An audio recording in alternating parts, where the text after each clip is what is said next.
This is your daily dose of all things royal.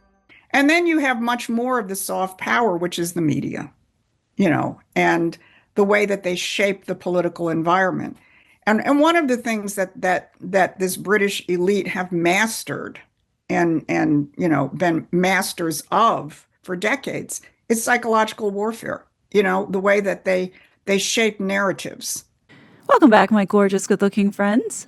The last couple of days, I have to be honest, have been genuinely breathtaking to watch. How many of you are just exhausted by the endless Meghan Markle and Prince Harry garbage that's being pumped into the media every single day? Hopefully, common sense will tell you that sustaining this level of media pollution for a full decade isn't cheap, nor possible for two people who just wanted to live a life of privacy and become private citizens. I think we all agree Harry and Meghan, especially Meghan, are not interesting. They're not special.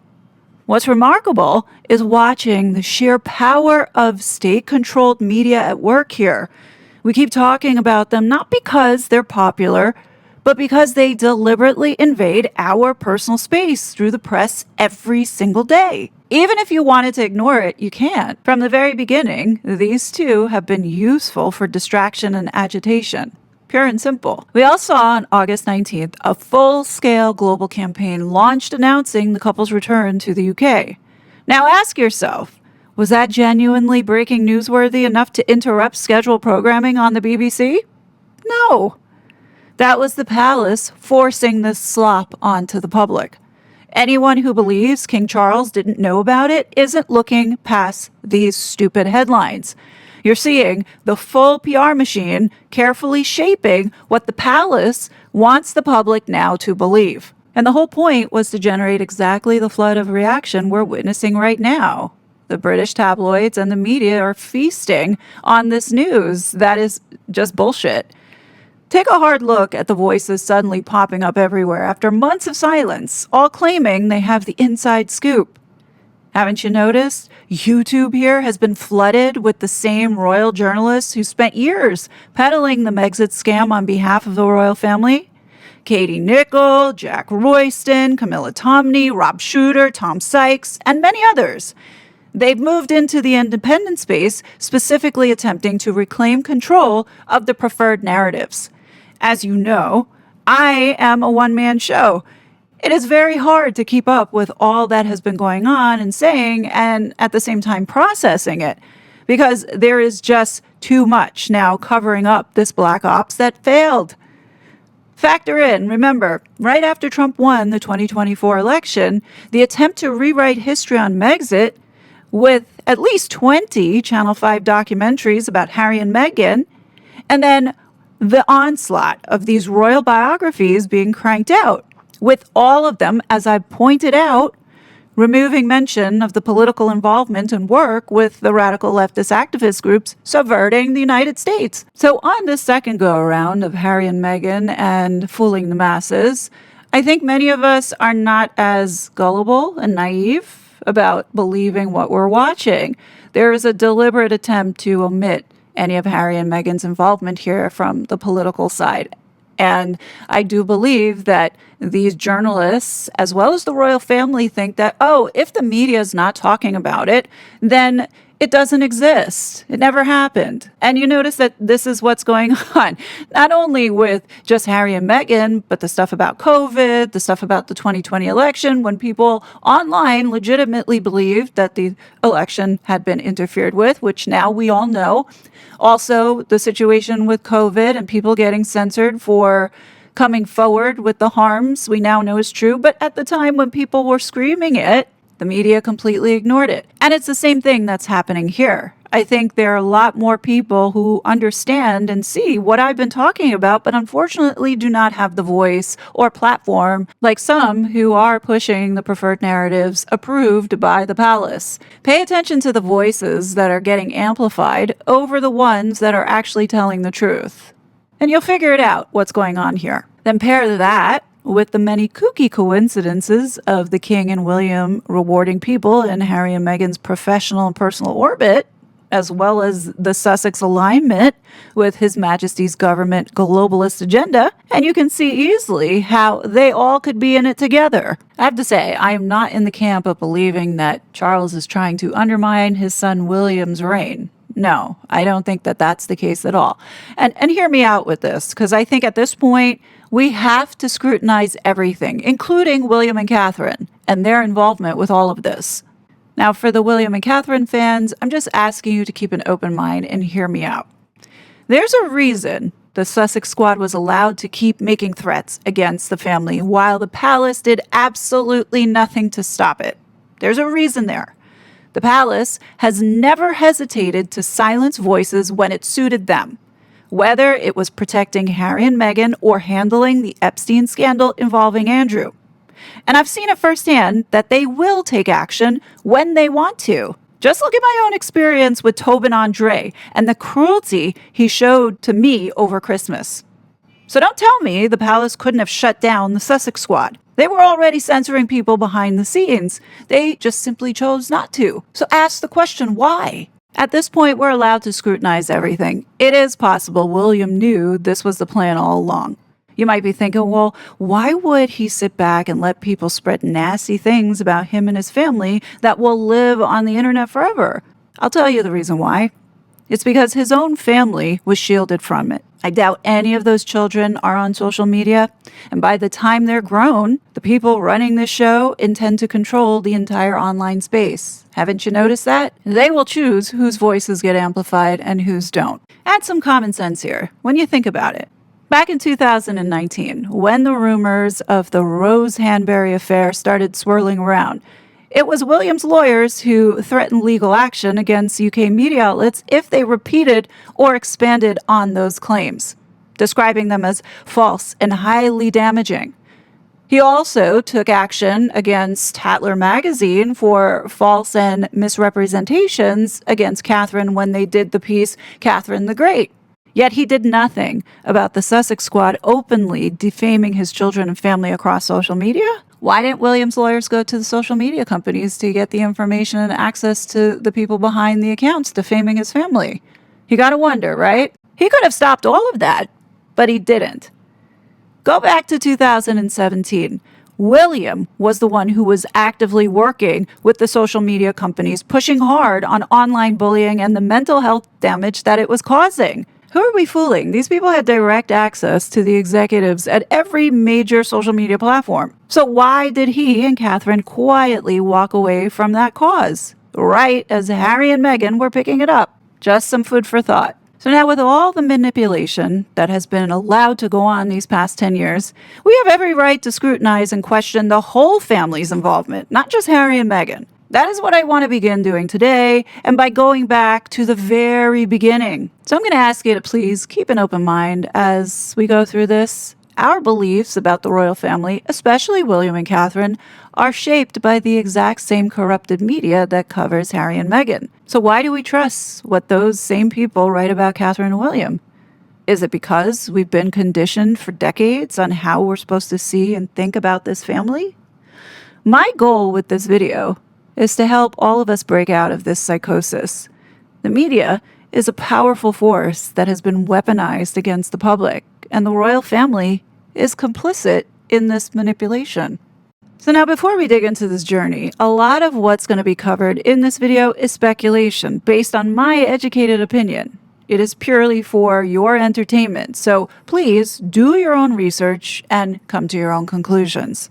All right, let's begin with the excellent find made by Shauna from the Vintage Read. Pointed out from the book Prince Harry, Brother, Soldier, Son by Penny Junor, this idea of half in, half out being circulated as far back as 2014 when this book was published.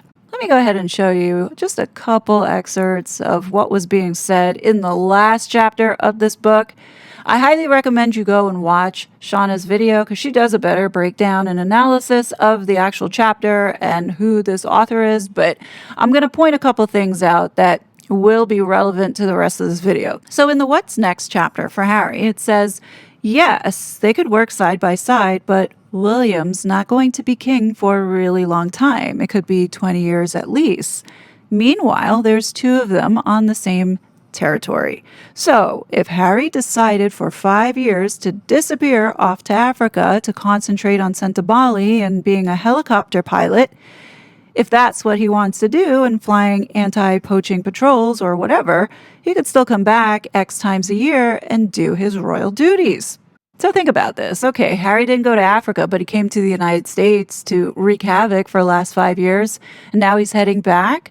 Could it be that Charles may abdicate, and it's time for William to step up just in time for Harry to be by his side again? Just some food for thought. I think it's difficult to do that if you've got an apartment in Kensington Palace, but you could easily say, in return for having personal protection, which I don't particularly want, but will have anyway, I will do my fair share of royal duties, but the rest of the time I'm going to look after myself financially and go on and do this.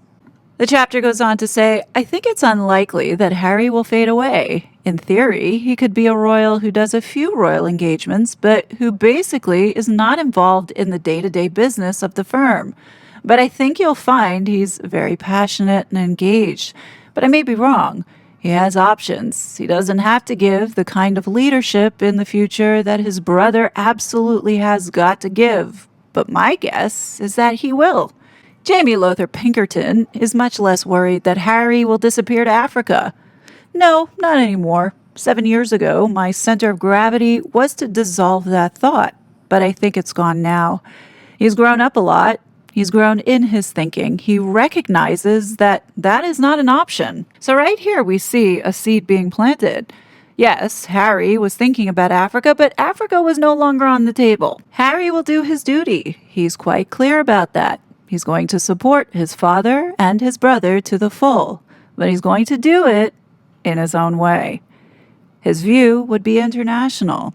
That's what he wants to do. And if the polls are to be believed, what the British public want of their royal family is to project Britain overseas as much as everything else. And I think that's where he'll find his meteor. I have this vision of him being a global statesman with a small s. In 10 or 20 years' time, accepted in most places and really able to project soft power for our country, but also doing a huge amount of good around the place. And this is the point that I've been making. The UK government uses the royal family as a tool to project influence around the world. Say what you want, but the real function of the royal family is to serve the British establishment and their interests. And this final part that I'm sharing here is the kicker for me. It says, as they get older, the monarchy is about Prince William, says Sir David. But Prince Harry has a very big ability to affect how we think about monarchy. But that's a different thing from saying he can bring it down. If he is successful in leading all sorts of causes and motivating people and mobilizing people, if he has this trick of staying in touch with his own generation, that is very powerful and is a huge asset to the monarchy. The monarchy is a global brand, and Prince Harry's part of that. It's extraordinarily powerful because it isn't political and because anybody who wants to can associate with it without having necessarily to put their hands in their pockets and say, I'm Labour, I'm Conservative, I'm Lib Dem. The monarchy is a focus. We can project what we want onto it. So a couple things that people should notice about this. When this book was published in 2014, obviously it was being written in 2013, 2012. There were plans, apparently, to give Harry something to do as he just came back from Afghanistan. Not only was Harry's popularity soaring, but he also was the most eligible bachelor at the time. Now, I do remember that after Prince William got married, Prince Harry's popularity soared here in America. And I almost wonder if that was deliberate and intentional for this plan or journey that Harry was going to be on when he was coming over here to the United States to subvert it. What's triggering for me in the highlighted green part is the word mobilizing. You know who's an expert at mobilizing and who loves that word?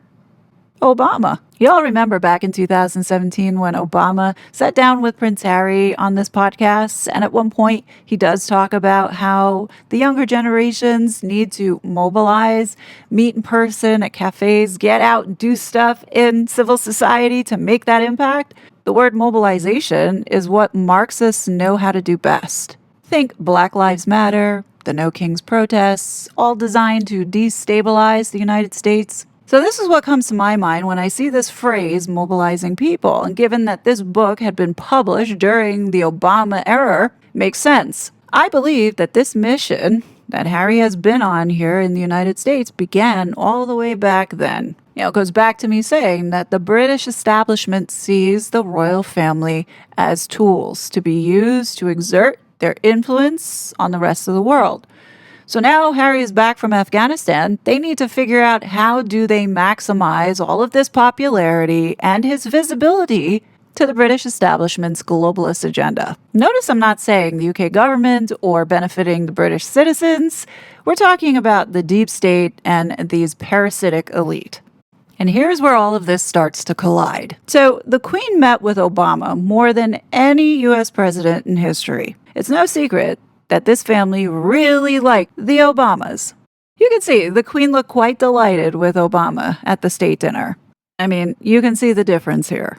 One can only imagine what these two were talking about, but likely Harry's name came up because Harry was planning to go back to Afghanistan in 2012. And I think Obama sees this opportunity to put this plan into motion. That's my opinion. When Harry came back after his second deployment from playing video games in Afghanistan, in 2013, this is when he got together with Michelle Obama. As it says here, HRH Prince Harry stands with First Lady Michelle Obama during an event to honor military families at the White House on May 9, 2013 in Washington, D.C. Prince Harry will be undertaking engagements on behalf of charities with which the prince is closely associated on behalf also of Her Majesty's government, with a central theme of supporting injured service personnel from the UK and US forces. What's fascinating here is that a couple days later, Harry then goes on to Colorado to attend the 2013 Warrior Games, at which this is where Harry was inspired to create the Invictus Games the following year in 2014. And I think a detail that's important to understand here is that also in 2013, the games were explicitly described by the USO as being co-sponsored by the USO. And you might be asking, what is the USO? Well, that's the United Service Organizations, and it's a private, congressionally chartered nonprofit that supports U.S. service members and their families with morale, recreation, and related programs. It is not a government agency, though. It partners closely with the Department of Defense and receives recognition from Congress and the White House. Now, why this is important to understand the timing of all of this is because right as Harry decides to create the Invictus Games in 2014, we see Meghan Markle show up at the USO. Now, who do you think helped put her there? It's quite possible that it was Barack Obama, because while president, he served as the honorary chairman of the USO's Board of Governors. Whether you want to believe it or not, all the evidence points to this woman being a deep state asset. Now, I know that there's still so many people out there that can't wrap their brains around seeing how Meghan could be considered a deep state asset because you all think that she's stupid. Well, maybe she's not. Maybe this is the role that she is supposed to be playing. But if you still don't believe me, hold this thought for 1 second. Let's go ahead and fast forward to 2023 and talk about this. In 2023, Michael Schellenberger published this article when the Twitter files came out. Now, some of you might recognize the guy sitting in the middle here, former MP Damian Collins, who sits on the board of the CCDH, but he's also now director with Christopher Steele at Orbis. You know, the same Christopher Steele who put out that Fugazi dossier on Donald Trump. Okay, understand the people that we're dealing with here. Here is some of what this article had to say. The Anti-Defamation League, ADL, the Center for Countering Digital Hate, CCDH, and the Institute for Strategic Dialogue, ISD, are non-governmental organizations, their leaders say. When they demand more censorship of online hate speech, as they are currently doing of X, formerly Twitter, those NGOs are doing it as free citizens and not, say, as government agents. But the fact of the matter is that the US and other Western governments fund ISD, the UK government indirectly funds CCDH, and for the last 40 years, ADL spied on its enemies and shared intelligence with the US, Israel, and other governments. The reason all of this matters is that ADL's advertiser boycott against X may be an effort by governments to regain the ability to censor users on X that they had under Twitter before Musk's takeover last November. Internal Twitter and Facebook messages show that representatives of the U.S. government, including the White House, FBI, Department of Homeland Security, DHS, as well as the UK government, successfully demanded Facebook and Twitter censorship of their users over the last several years. ADL, ISD, and CCDH have not presented any good evidence that offensive speech online directly causes hate-motivated violence, nor that censorship prevents it. Moreover, last week, Public reviewed evidence suggesting that the best way to combat hate speech is through open and public debate, which allows people to change their minds, not censorship. ADL's main goal is supposed to be stopping the defamation of the Jewish people. But the organization is using the legacy of anti-Semitism and the Holocaust to justify unrelated censorial advocacy work. Oh, you mean just like the SPLC had been doing? This is exploitative, and it's defamatory to say that Jews in general need and favor censorship. Many Jews on both the left and the right have argued that ADL does not represent their interests by claiming to speak for all Jewish people while demanding highly unpopular policies. The ADL may be inadvertently driving anti-Semitism.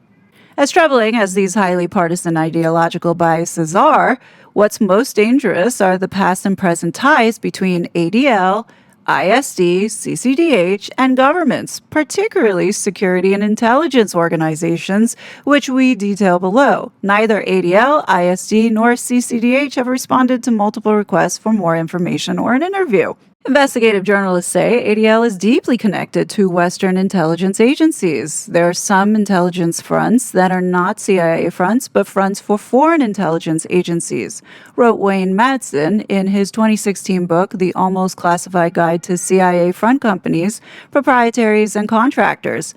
Although the Anti-Defamation League, ADL, is richly deserving of being included in any list of front organizations, it belongs in Israel's Mossad, not the CIA. Now, isn't that interesting? And the reason why I'm focusing on this part of the article is because who was involved with the ADL? Well, that would be Trevor Engelson. And what are the odds that Meghan Markle is tied to all three of these groups who are involved with these intelligence agencies?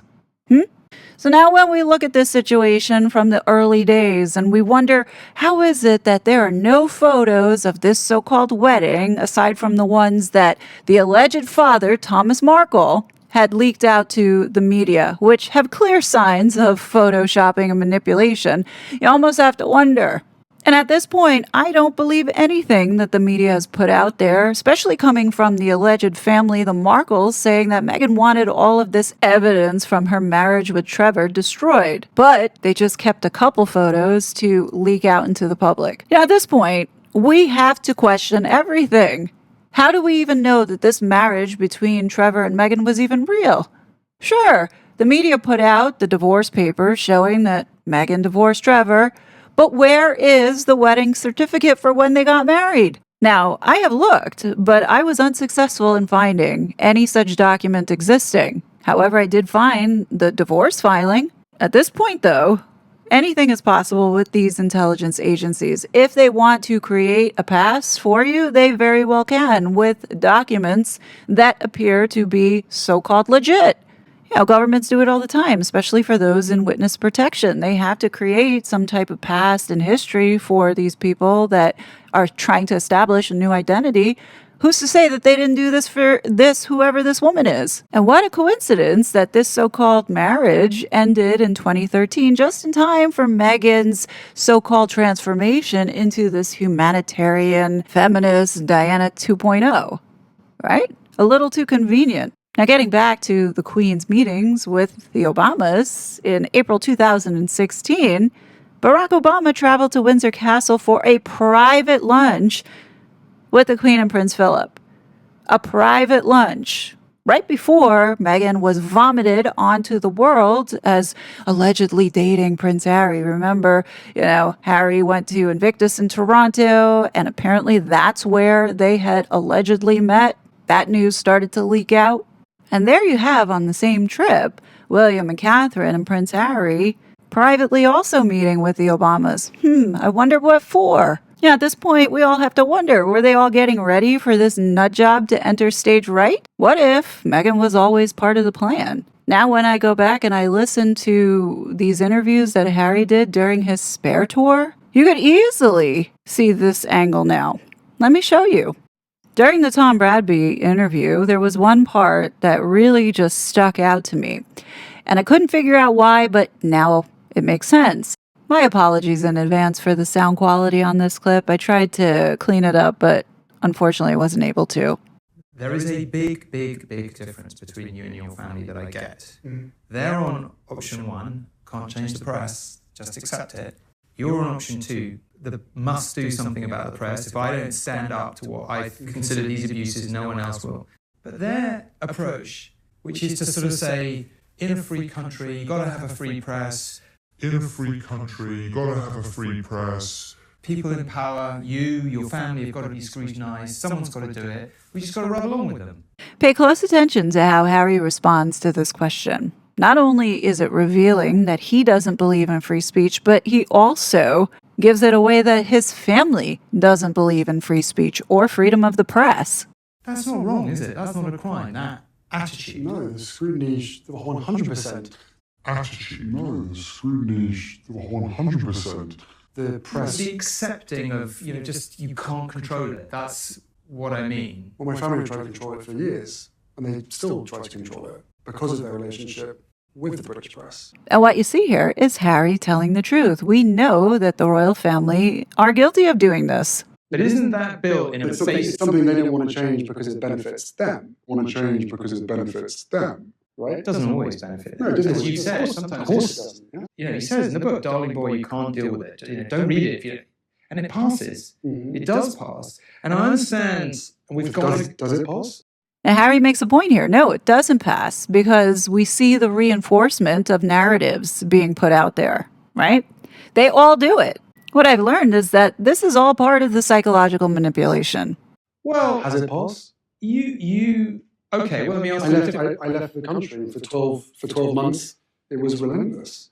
So now when you look at this through the lens of all of them being complicit in this whole farce, what's starting to surface and people starting to realize, we know now that Harry never really stopped communicating with the palace. So who's to say that they weren't behind the scenes collaborating together?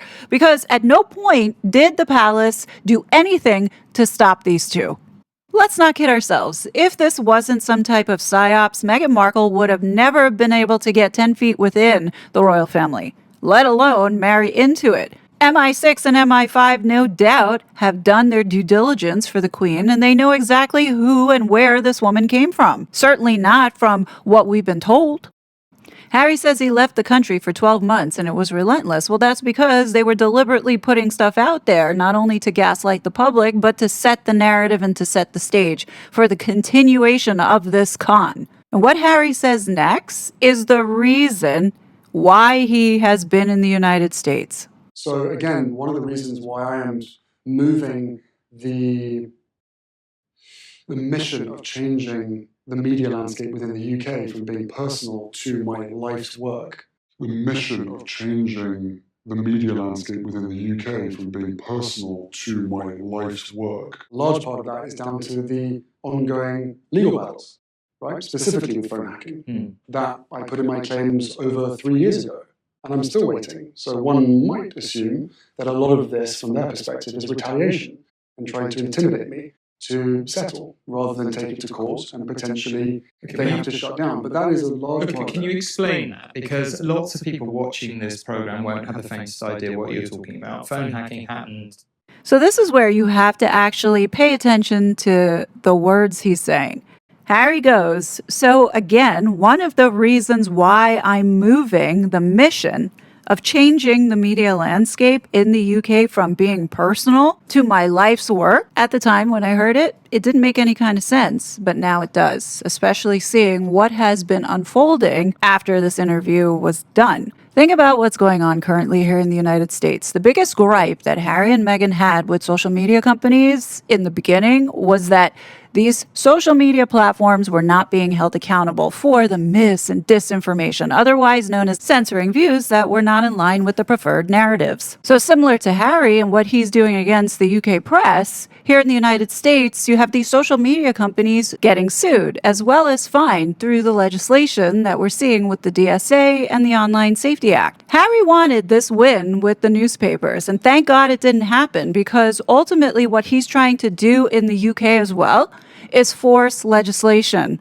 When you look at all of these leftist organizations that Harry and Meghan are connected to and involved with, they all want, at the end of the day, control of the information on what you can see as well as what you can say. You know, when you look at Harry's response here and you strip away all this fluff in the middle, really, Harry's life's work is to shut down voices that the government doesn't agree with. This is why we're seeing the UK government putting pressure on YouTube as well as X to prioritize media outlets like BBC or what's that other one, ITV. I hope you all notice that Harry doesn't seem to have an issue with the media here in the US, and that's because it's controlled by the left. And what Harry says next proves exactly what I'm trying to tell you here about these lawsuits. They're really about pushing for regulation. I have to say, in all three cases, the accusations are very grave, and the stakes, I would say, are very high. I mean, I would say certainly, like the Mail, you're suggesting, they hire private investigators to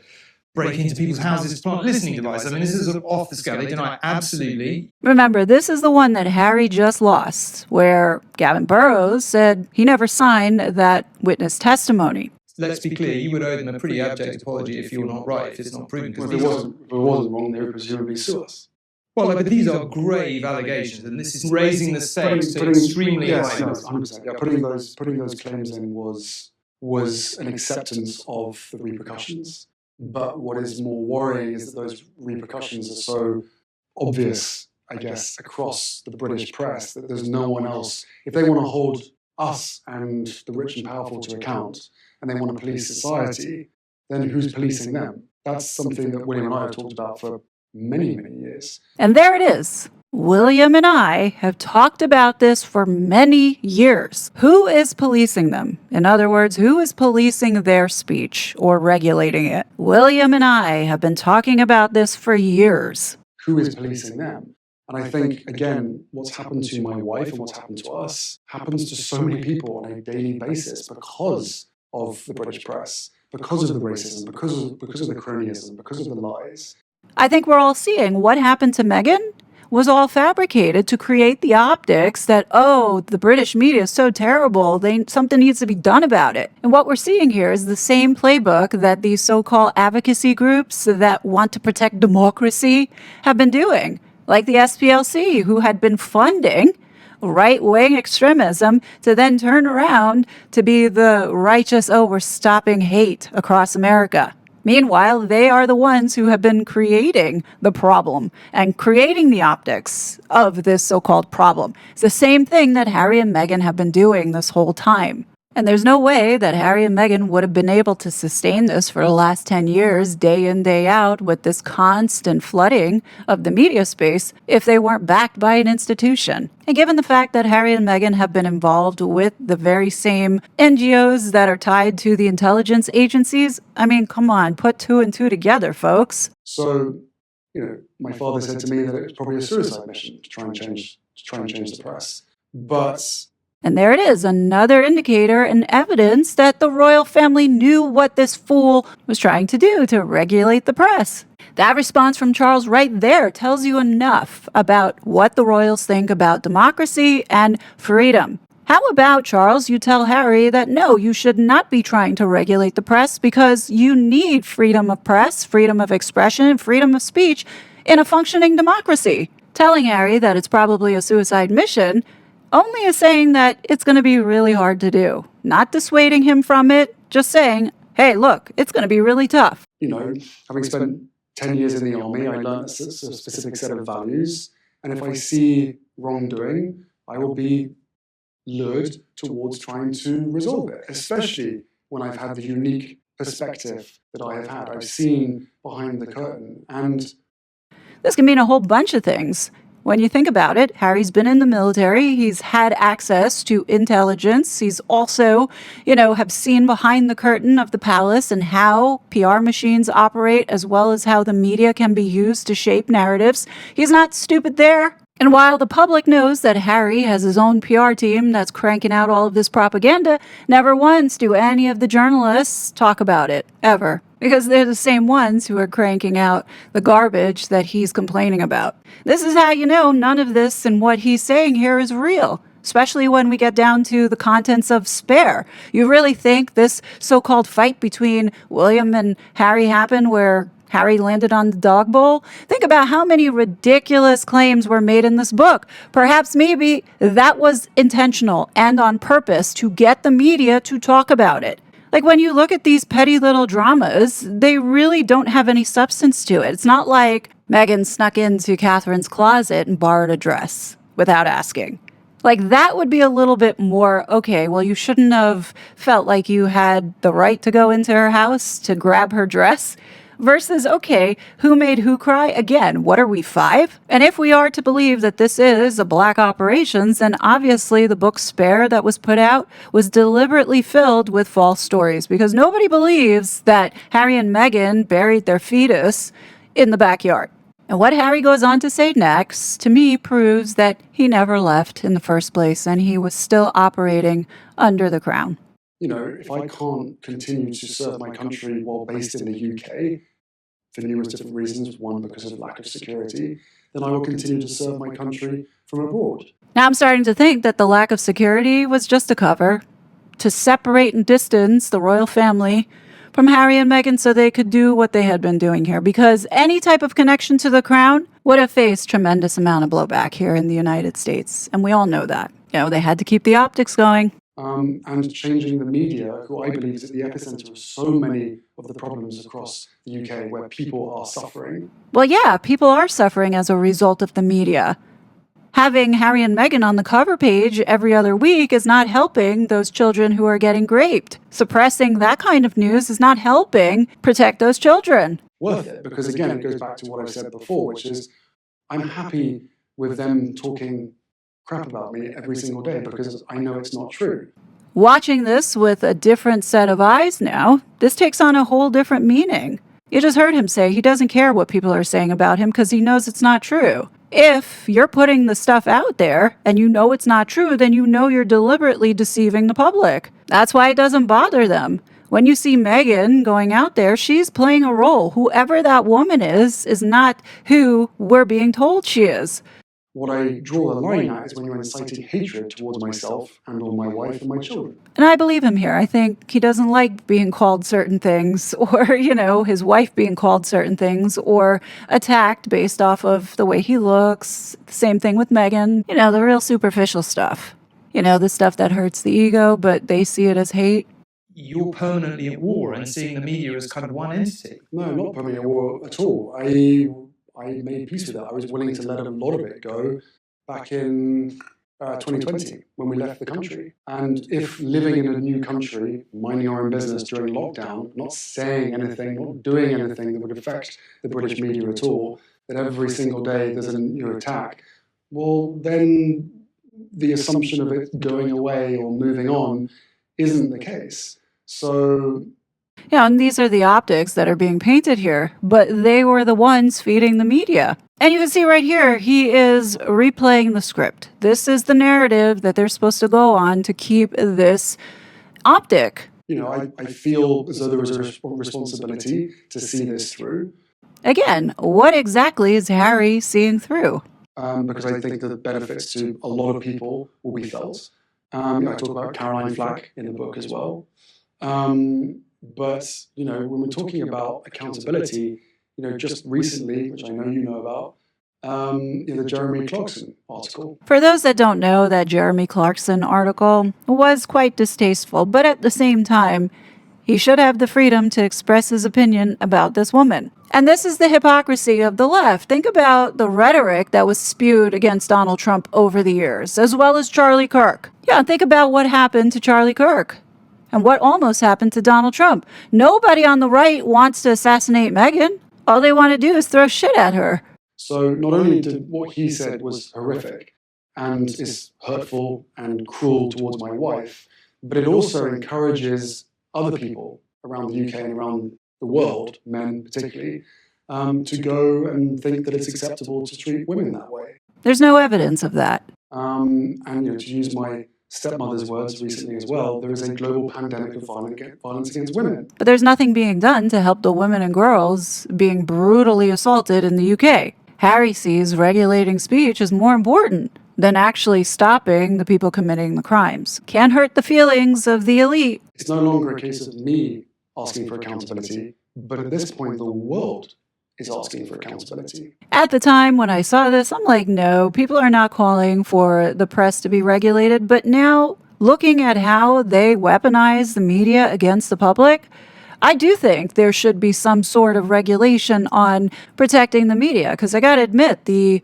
saturation and the onslaught of propaganda that Harry and Meghan and the machine are cranking out, it really is taking a toll on many of us because you don't know what to believe. Given back in the day when we were getting attacked left and right, that was, psychologically abusive. So yeah, I think there should be regulation on stopping this kind of propaganda. Here in the United States, we should really, implement back the Steve Munt Act. All of this psychological manipulation that we're dealing with is because of Obama. He was the one to reverse that law. And that's why we're in the ideological position that we're in now. And the world is asking for some form of comment from the monarchy. Well, he knows that the monarchy can't say anything, and he knows that they are complicit, just like him and his wife. Harry is doing the dirty work. But the silence is deafening, to put it mildly. So I think we've gone from this being like, just my personal,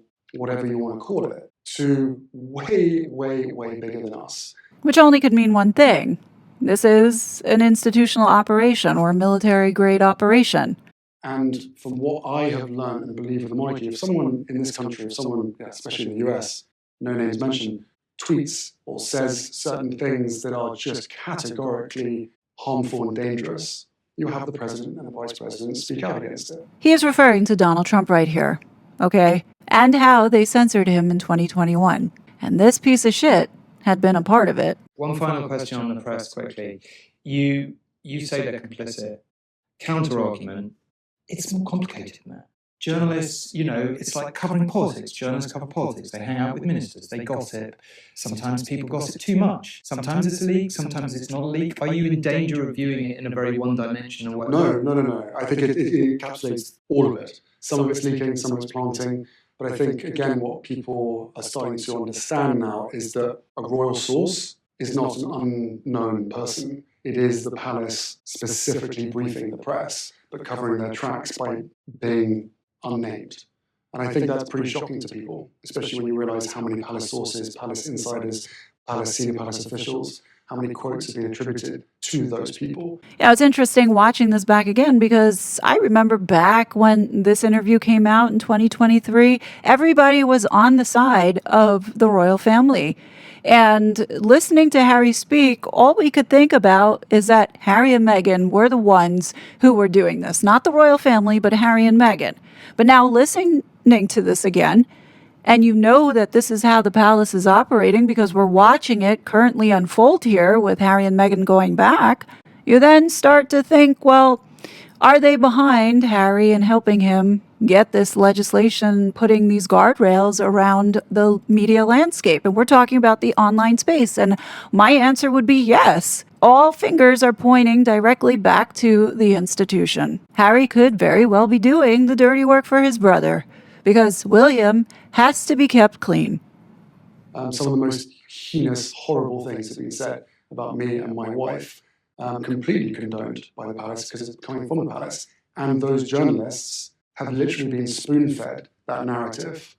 You know, what's fascinating to me is that the first go around when I saw this, I thought Harry was lying.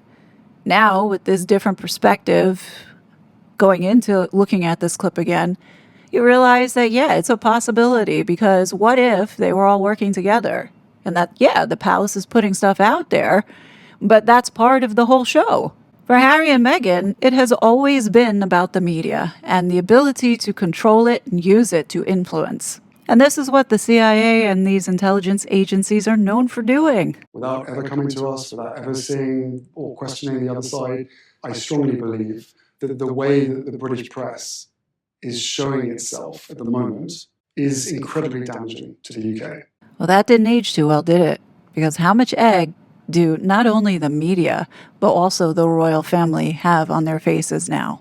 This operation definitely went sideways, and there's one clue in this interview that indicates that William wasn't too keen with Harry being able to handle it. Take a listen. He never did that. It wasn't that he never tried to dissuade me from marrying Meghan, but he aired some concerns very early on and said, yeah, this is going to be really hard for you. And I still to this day don't truly understand which part of what he was talking about. Yeah, I definitely think William had concerns about Harry being able to pull this off here in the United States. I don't think it had anything to do about marrying this woman that he allegedly loves and making that relationship work. I think it has a lot to do with this so-called mission that Harry has been on. But maybe he predicted what the British press's reaction was going to be. Yeah, I think William had an idea as to what was going to happen. That's just the feeling I get now, especially looking at this in the way that I'm looking at this now, because we all know that we've been lied to. Only time will tell to see how all of this plays out. But if this does play out in the way that I predicted it, then I would feel pretty comfortable in saying that, yeah, all of them knew and were a part of it. But we'll just have to wait and see. I still am giving William and Catherine benefit of the doubt. However, I don't think that he's 100% innocent here. I really don't. Anyway, what do you guys think? Let me know your thoughts below. As always, I will be back with more content. But until then, please be safe. And I'll talk to you later. Bye. It was such a fraud.